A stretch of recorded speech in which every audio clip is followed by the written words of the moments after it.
आदेश द्यायचे. त्यांनी आदेश दिला की तुम्ही खेड्यापाड्यात जात असाल तर शेतकऱ्याच्या शेताच्या पिकाच्या देणार त्याच्या देशाला सुद्धा हातवू नका, त्याचं रक्षण करा. 18 जातीच्या लोकांना घेऊन जा. या सगळ्यांच्या हिताची जपणूक ही तुमची माझी जबाबदारी आहे.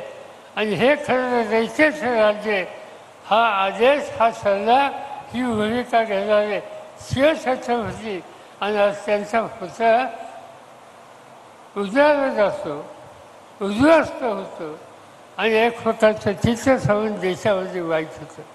याचा अर्थ भ्रष्टाचार कुठल्या लेवलला पोचला. मी काल